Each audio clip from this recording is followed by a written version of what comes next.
Ассаламу алейкум достор. Бизде Instagram аркылуу бир канча суроолор келген экен. Ошол суроолорго бүгүн толугу менен жооп беребиз. Биринчи суроолорду окуп кетейин. Канча жаштасыз? Кайсыл жердин кулуну болосуз? Экинчи суроо. Кайсыл кесиптин ээси болосуз? Кайсыл окууну бүткөнсүз?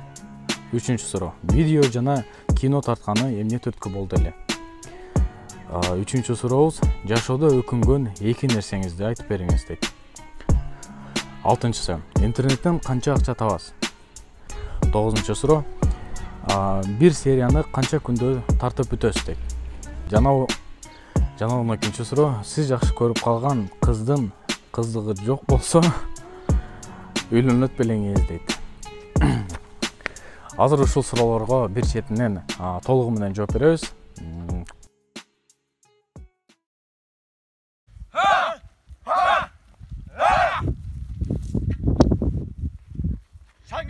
Başlan. Daha bir jolu. 1, 2, 3. Güzel.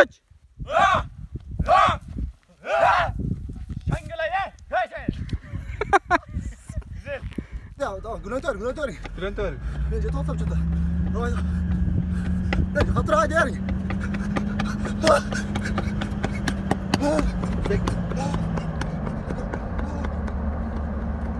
Links 180 milyon nur geldi ama. Aka 80 kayda kalk etti Allah. Daha bir jolu. Daha Kesin. Съемкада канча караш керек болот? Жон тизбе. Марлен өзүн жетип кагылып атат. Ya özünsü onda o boyutta aragan. Tıymaca. Say.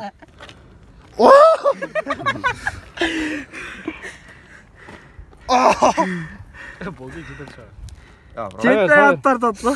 oldu mu? Hem oldu. Koyarsan oldu. Tartqısız. Kamçı atarız. Oldu. Tamam. Kamçı böyle koyarız. Sığırdan koyarsan çıkarız. Gel kişide kançı karayız mı ya? Bettin lan. Betsen kolunu ya. Ya bu jet etken atı öyle.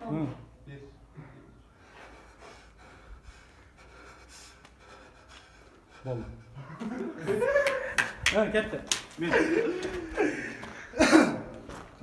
Ana bismillahirrahmanirrahim.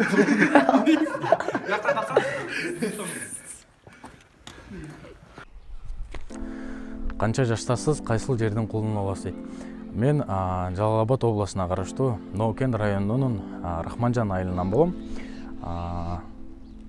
Негизи айыл деле чоңойгом 9да бүткөнчө. 9да бүтүп, анан чет жактарга чыгып кеткем. Ошол. Бул экинчи суроо, кайсыл кесиптин ээси болосуз жана кайсыл окууну бүткөнсүз дейт. Мен негизи азыр диплом боюнча эч бир кесиптин ээси эмесмин. Эч жерде окуган эмесмин, ачыгын айтканда. Жакта окуган 1 ай. Анан отчисление болуп кеткем. Тилекке каршы окуган шарт болгон эмес. Бирок буюрса аракет кылып жете турган өзүмдүн максаттарыма жетип атам. Үчүнчү суроо. Видео кино тартканы эмне түрткү болгон дейт.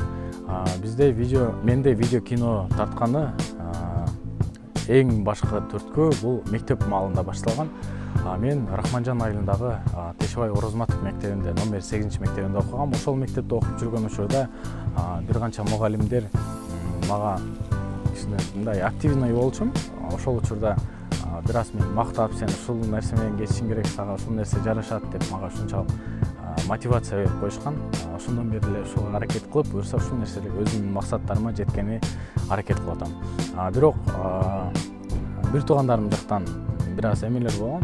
Мен биринчи Москвада жүргөндө видео тартып баштаганымда мага айтышкан, койчу колуңа келген ишти кылчы, тиги бул андан көрө өзүңдүн жумушуңду иштеп жүрө бербейсиңби деп.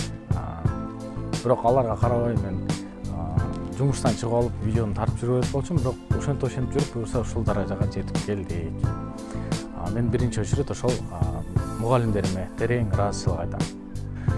4-нчү суроо, жашоодо өкүнгөн эки нерсеңиз дейт. Мен биринчи өкүнгөн нерсем бул 9 бүткөндөн кийин ошол Жалал Абадда ЖАКка тапшыргам. Ошондо бир аз жакшы балдарга эмес, бир аз туура эмес жол тандап алгам. Бирок ошонун айынан канчалаган кыйынчылыктар, канчалаган эмелер баштан өттү. Бирок ал нерсеге деле прямо өкүнөм деп айта албайм. Себеп дегенде ошонун айынан, ушунча кыйынчылыктардын айынан ушул даражага келип отурабыз. Балким ал кыйынчылыктар жок болсо азыр башкача адам болот белем. Ал эми экинчи нерсе бул сүйүүдөн адашкан. Ошого өкүнөм. 4 жылым текке кеткен. Просто ошо убактым эле өкүнөм еще. Эмнеге капалуу жүрөбүз дейт. Эми капалуу жүргөнүмдүн себептери бар. Бирок колдон келишинче башкаларга билдирбеген аракет кылам. Бирок кээде туруп ушунчалык тажап кеткенде айла жок билинип калат. Эмне десем? Мен ошол бир катачылыгым айынан азыркыга чейин ушул азаны тартып келем. Убагында аябай карыздарым көп болчу. Азыр кыйла карыздарымдан кутулуп калдым. Мунун баары ошол Инстаграмдан. Себеп дегенде, ушул Инстаграм аркылуу мен акча таап, ушул Инстаграм аркылуу кутулуп атам. Эгерде башка жумушта иштесем, точно билем, ал карыздарымдан жакын арада кутулуп бүтпөйт болчумун. Бирок буюрса дальше аракет кылабыз. Дальше максаттарыма жетем. Эми канча кыйынчылыктар болсо деле, мунун баары убактылуу экенине ишенем. Bir gün эмес, bir gün бул күндөрдө өтөт. Bir gün келип, ошол кыйналып аткан, ошол капалуу жүргөн күндөрүмдү эстеп туруп, жылмайып гана коем да. Ошол.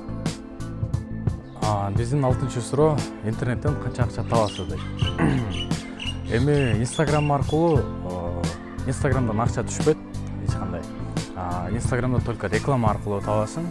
Эми кээде конкурстардан эң эле көп тапканым бир неделяда карантин учурунда бир конкурс кылып, ошол конкурста бир неделяда 170 миң акча тапкан. Андан бери примерно эсептегенде айына 20-30 средний.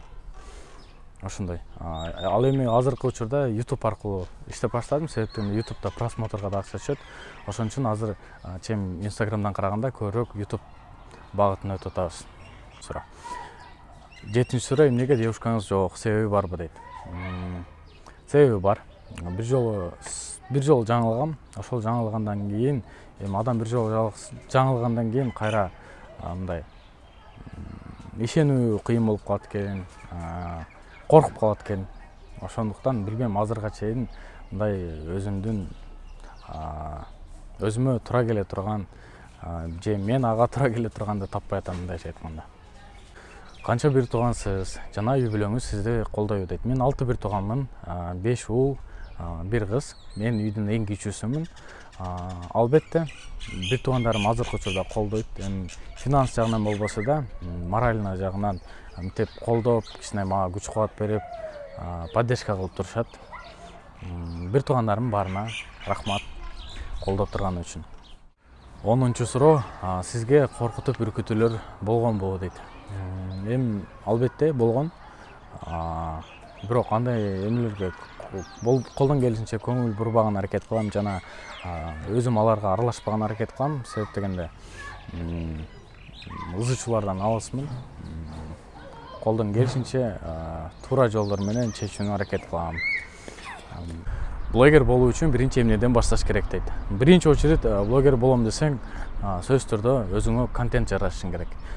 Жана ошол бир контент менен кеткен аракет кылыш керек.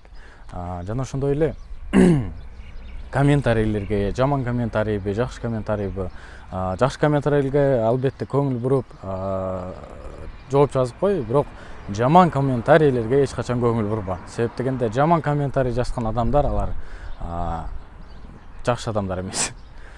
Алар сага мындай көрө албастар десек болот да. Ошондуктан жаман комментарий жазгандарга колдон келишинче көңүл бурба. Болгону алар сенин жаман комментарий жазса да комментарий жазып атат и сенин активиңди көтөрүп коюп атат. Ошого сүйүнүп кой, болду. Эң башкысы ошол, эч кимдин сөзүнө карабай, өзүңдүн жолуң менен аракетиңди кыла беришиң керек. И все. Жана биздин акыркы суроо, эгерде сиз сүйлөшүп жүргөн кыздын кыздыгы жок болсо, үйлөнөт белеңиз деген суроо экен. Эми бул нерсени жашырып эметкенден деле кереги жок, бул нерседен уялгандын деле кереги жок. Эми ар кимде ар кандай ситуация болот, ар кимде ар кандай проблема болот. Эми албетте, эгер көңүлүмө туура келсе, мен жакшы көрүп сүйлөшүп жүргөн болсом, мен ага ишенем, жана аны билип туруп сүйлөшөм.